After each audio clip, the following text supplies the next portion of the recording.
New air compressor.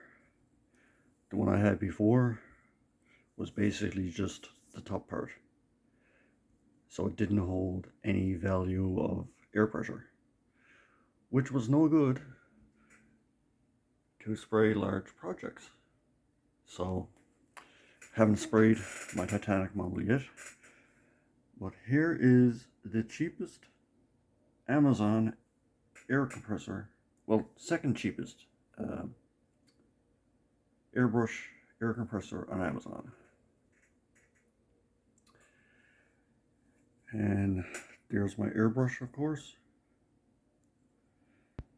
As you can see, I have all the connections with the Teflon tape.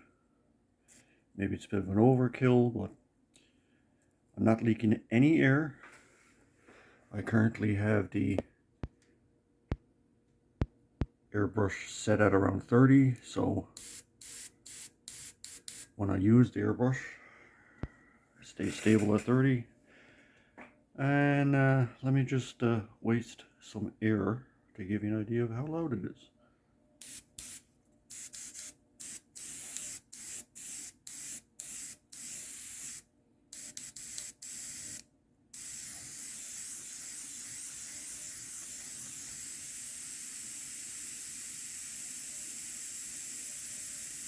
Wow.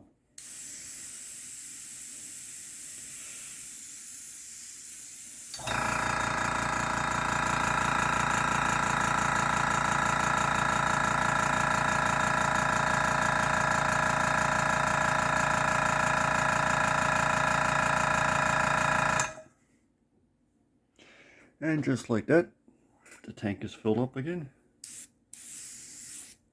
And I'm ready to go again. Awesome. Not as quiet as my cheaper one. My cheaper one, again, is just basically a knockoff top version, which has no tank. Yeah. So this is it. So what you want to do is, when you're finished, you want to turn off the power. You want to, there should be a security, that's a safety valve, or I hope there is. Yep, so there's a safety valve if you want to let air out, so you just pull it.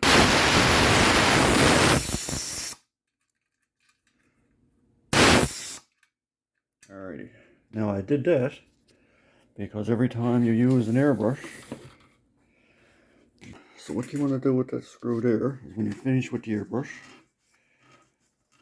you unscrew it.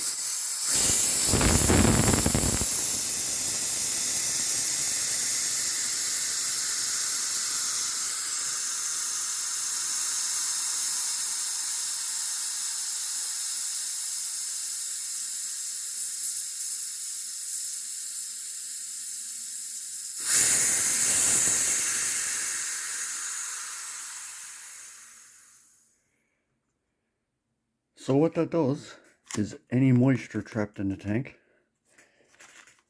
will now be able to drain and be expelled. And personally, I always leave the drain open when it's not in use. You also have your water trap, which thankfully this one does not leak, or your moisture trap or whatever. So that will, depending on how much you use it, that will fill up, and you can drain it that way.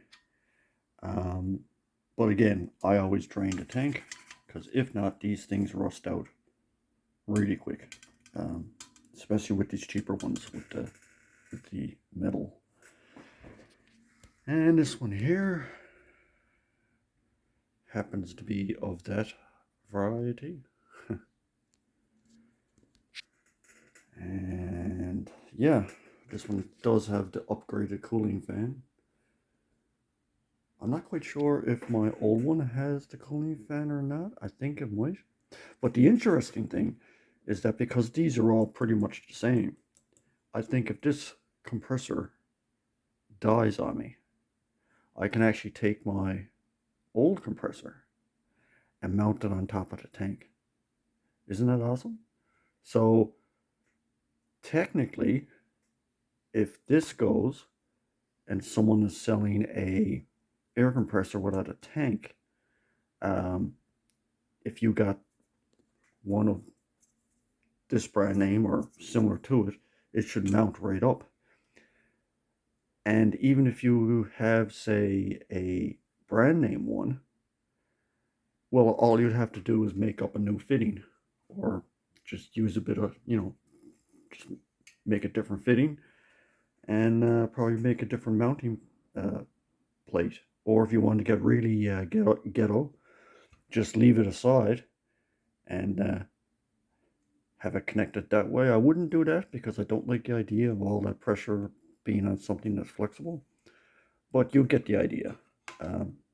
Yeah, so very, very interesting, and so far I am quite pleased. Haven't actually airbrushed it yet, but you will see the results when I get back at the Titanic there. Anyways, so that's about it. Oh yeah, and it's about 11 pounds, 11 point something pounds, which is not too bad. Yeah, so there we go.